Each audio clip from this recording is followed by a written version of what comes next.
หลายๆคนอาจจะเห็นว่าเฮ้ยโอ้โหช่องนี้แม่งโรคจิตชิบหายด่าแต่หนังบ่นแต่หนังมีเรื่องไหนบ้างเนี่ยมึงชมเนี่ยก็นั่นแหละครับเข้าแต่หนังแบบเนี้ย You ready? Nope. That thing wants to swallow us whole. The hurricane heist. สวัสดีครับผมมิติการจากช่องคอเป็นหนังนะฮะสวัสดีเพื่อนๆชาวคอหนังทุกคนแล้วกันนะครับและนี่คือการรีวิวหนังเรื่อง The Hurricane Heist ปล้นเร็วฝ่าโคตรพายุก็เหมือนเดิมมากก็ต้องขอบคุณผู้สนับสนุนกันก่อนครับที่โดเนทมาเป็นกำลังใจในการทำคลิปครับผมวันนี้มีคุณเมษา2 บาทคุณซี3 บาทคุณจิรศักดิ์2 บาทคุณธนาธรทัพทิมทอง10 บาทคุณอภิชยาธรพลาผล13 บาทคุณจิรศักดิ์3 บาทและก็คุณพัชราพร5 บาทครับผมมาต้องขอบคุณทุกคนเลยนะที่โดเนทเข้ามาเป็นกำลังใจกันนะครับใครอยากสนับสนุนกันเข้ามาเป็นกำลังใจกันได้นะฮะมีรายละเอียดใต้คลิปครับผมก็มาต่อกันที่การรีวิวหนังเรื่องนี้กันต่อเลยนะครับสำหรับ Hurricane Heist ปล้นเร็วฝ่าโคตรพายุนะฮะวันนี้ก็ขี้เกียจนะฮะก็นอนรีวิวซะเลยเปลี่ยนบรรยากาศซะหน่อยก็ต้องบอกว่าเป็นหนังที่อาทิตย์นี้นะฮะโอ้โหน่าจะน่าดูที่สุดแล้วแหละแต่ละเรื่องนี่ก็คิดหนักอะเนาะจะเข้าไปดูดีไหมแม้ว่าจะเข้าเยอะก็ตามนะฮะ5-6 เรื่องเท่าที่เห็นโปรแกรมหนังของอาทิตย์นี้หนังเรื่องนี้นะฮะสำหรับ Hurricane Heist นะฮะเป็นหนังของผู้กำกับล็อบโคเฮนนะฮะซึ่งเคยสร้างหนัง Fast and Furious ภาคแรกนะครับแล้วก็ Triple X ด้วยนะดังนั้นเนี่ยคอแอคชั่นรุ่นเก่าๆเนี่ยโหคงจะต้องดูเรื่องนี้แน่ๆเพราะว่าหนังในยุคนั้นเนี่ยถือว่าทำออกมาได้ดีมากๆนะฮะสำหรับ Fast กับ Triple X โดยในเรื่องย่อของหนังเรื่องนี้นะฮะเรื่องราวการลุยระห่ำของนักไล่ล่าพายุหนุ่มที่ต้องมาร่วมมือกับเจ้าหน้าที่สาวผู้พิทักษ์ทรัพย์สินของรัฐในปฏิบัติการหยุดแผนโจรกรรมครั้งอุกอาจที่สุดแห่งประวัติศาสตร์ของกลุ่มแฮกเกอร์มือโปรที่บุกโรงกษาปแห่งอเมริกาเพื่อหวังปล้นเงิน$600 ล้านมาครอบครองในเวลาเดียวกันกับที่พายุเฮอริเคนระดับ5ที่รุนแรงที่สุดในศตวรรษกำลังก่อตัวเข้าโจมตีเมืองและพังทุกอย่างราบเป็นหน้ากองเขาทั้งคู่จะหยุดแผนปล้นครั้งนี้ได้หรือไม่นะฮะก็ต้องไปติดตามกันเองแล้วกันนะฮะกับ Hurricane Heistมาถึงความรู้สึกส่วนตัวนะครับหลังจากที่รับชมหนังเรื่องนี้จบนะฮะสำหรับผมไม่สนุกเลยครับผมตามคาดแต่ก็ไม่ได้คิดว่าแม่งหนังจะห่วยขนาดนี้คือที่จริงก่อนเข้าโรงเนี่ยไม่ได้คาดหวังนะว่าหนังมันจะต้องดีอะไรมากมายดูก็รู้แล้วตั้งแต่ตัวอย่างว่าหนังเนี่ยน่าจะประมาณแบบแอคชั่นปานกลางอะไรอย่างเงี้ยน่าจะดูได้เพลินๆผ่อนคลายนะแต่แม่งไม่ได้อะไรเลยว่ะพอดูจบเสียใจมาก ฉันน้ำตาซิกก็ไม่รู้เหมือนกันว่าใครคิดยังไงก็ฟังผมในแบบมีวิจารณญาณในการฟังด้วยอย่าเชื่อผมมากแล้วกันส่วนตัวผมรู้สึกว่าไม่สนุกแค่นั้นเองก็ให้พูดถึงขยายในส่วนที่แย่ก่อนแล้วกันผมบอกไม่สนุกก็ต้องฟังส่วนแย่ก่อนนะผมว่า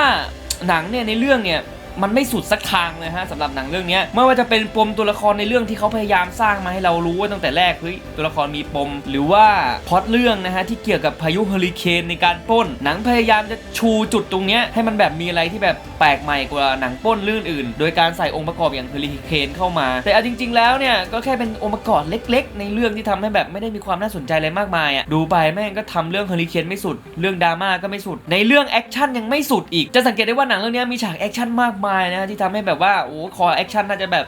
ลุ้นไปกับตัวเรื่องได้แต่ส่วนตัวเนี่ยไม่ได้ลุ้นอะไรเลยนะฮะแถมแต่ละฉากเนี่ยดูโม้อีกต่างหากโม้แล้วแบบโม้แบบไม่น่าตื่นเต้นอ่ะแทนที่แบบโม้แล้วแบบทำให้แบบเราสนุกอ่ะแต่กลายเป็นแบบฉากแอคชั่นในเรื่องเนี่ยถูกใส่เข้ามาแล้วแบบน่าเบื่อมันดูโทนมันย้อนยุคไปเลยอ่ะหนังแอคชั่นเรื่องนี้เหมือนแบบเราได้ดูหนังแอคชั่นเมื่อประมาณอารมณ์ประมาณ20 ปีก่อนอ่ะมันก็เลยแบบเฉยๆไปเลยนะฮะสำหรับเรื่องนี้คิดง่ายๆก็คือใครไม่ชอบ G.O. Storm อ่ะที่เป็นหนังแบบประมาณว่าโอ้โหหนังโลกแตกย้อนยุคแบบนั้นน่ะก็เรื่องนี้ก็หนังแอคชั่นย้อนยุคอะไรประมาณนั้นนะฮะก็อารมณ์เดียวกันที่แบบว่าคิดไว้แล้วนะฮะอย่างล็อบโคเฮนเนี่ยพุ่มกับเอาชื่อของฟาสภาคแรกมาขายคิดเป็น X อะไรอย่างเงี้ยโอ้เป็นพุ่มกับตกยุคทั้งจริงนะฮะการเดินเรื่องก็ไม่เพลินนะพูดถึงการเดินเรื่องอะไรต่างๆเนี่ยก็หนังนี่จะเป็นแนวปล้นซึ่งเราเนี่ยคุ้นเคยกับแนวนี้อยู่แล้วนะฮะในเรื่องก็ไม่ได้มีอะไรลึกที่แบบว่าดูแล้วปล้นสนุกหรือว่าปล้นมีอะไรแบบซับซ้อนน่าตื่นเต้นเลยอ่ะมันง่ายมากเป็นเนื้อเรื่องแบบประมาณเกรด B นะฮะที่แบบไม่มีอะไรซับซ้อนซึ่งอาจจะดูง่ายก็ง่ายเกินบทตัวละครในเรื่องก็เปื่อยคือแต่ละตัวเนี่ยแทบจะไม่มีอะไรเลยนะฮะแม้จะได้นักแสดงที่แบบเป็นพระเอกอย่างโทบี้เคปเบลนะฮะที่พอจะมีแบบชื่อเสียงบ้างหรือแม็กกี้เกรดนะฮะที่แบบจะแสดงหนังที่แบบคุ้นหน้าคุ้นตาอยู่แต่ก็แทบจะไม่ได้ช่วยทำให้หนังเนี่ยมันดูมีแรงดึงดูดหรือแบบมีสีสันขึ้นมาเลยนะดูจบเนี่ยผมขอกาหัวไว้เลยนะฮะสำหรับโทบี้เคปเบลรู้สึกว่าหนังช่วงหลังๆของเขาเนี่ยจะเป็นลักษณะหนังห่วยแทบจะทุกเรื่องเลยนะฮะล่าสุดก็โหอะไรนะเบนเฮอร์มั้งที่แบบชวนหลับมากๆมาเรื่องนี้ก็คิดว่าเฮ้ยโอ้โห น่าจะมีอะไรมากขึ้นหน่อยส่วนพวกตัวร้ายนะบทตัวร้ายก็ยิ่งไปใหญ่เลยในเรื่องนี้แทบจะไม่มีอะไรเลยนะสำหรับตัวร้ายไอเราก็คิดว่าโหตัวร้ายน่าจะมีแบบมีแผนเหนือเมฆอะไรในการปล้นซะหน่อยแทบไม่มีอะไรเลยนะฮะแล้วก็ไม่ได้มีบทที่แบบทำให้รู้สึกเลยว่าโหตัวร้ายมันเก่งอะนอกจากจะมาปล้นตอนพายุแล้วมึงก็ไม่ได้วางแผนอะไรเลยโดนกิ๊กก๊อกว่างั้นเถอะและลืมพูดถึงเฮอริเคนนะที่หลายๆคนน่าจะสงสัยว่ามีความอลังการมีความ CG เนียนอะไรแบบนี้ไหมผมว่าถ้าให้พูดถึงในเรื่อง CG พวกเฮอริเคนอะไรต่างๆเนี่ยค่อนข้างไม่ได้ดีแล้วก็ไม่ได้แย่นะอยู่ในระดับปานกลางช่วงท้ายพีคที่เราจะได้เห็นกลุ่มก้อนพายุอะไรเลยก็ทำได้โอเคนะฮะแต่ก็ไม่ได้เนียนกิ๊บอะมันปานกลางอะดูได้นี่ไม่ได้แย่อะไรมากมายก็ตามงบหนังอะนะหนังไม่ได้มีงบเยอะอย่างหนังฟอร์มใหญ่อะไรมากมายเลยส่วนในเรื่องข้อดีกันบ้างนะฮะถ้าให้พูดถึงข้อดีในสิ่งที่ดีที่สุดของหนังเรื่องนี้ที่ผมรู้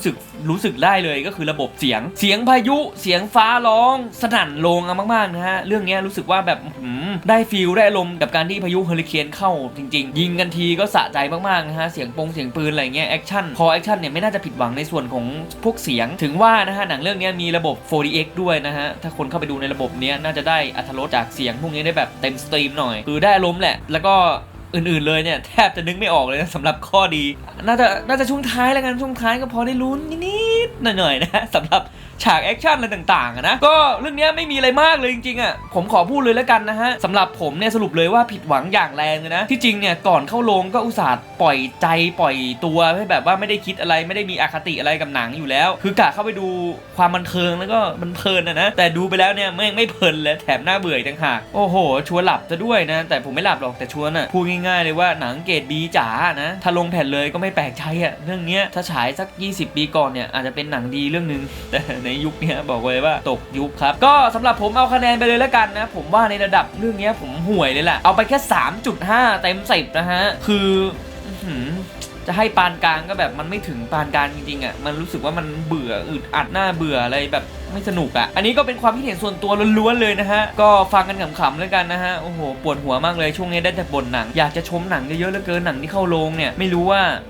จะได้ชมอีกเมื่อไหร่นะโหในปีนี้3 เดือนที่ผ่านมารู้สึกจะบ่นเอาอย่างเดียวยังไงเจอกันเรื่องหน้าแล้วกันนะฮะไอเรื่องเอิร์ธอะไรเนี่ยเห็นเขาชมกันเยอะอันนี้น่าจะไม่พลาดน่าจะดีแน่ไว้เจอกันครับสวัสดีครับ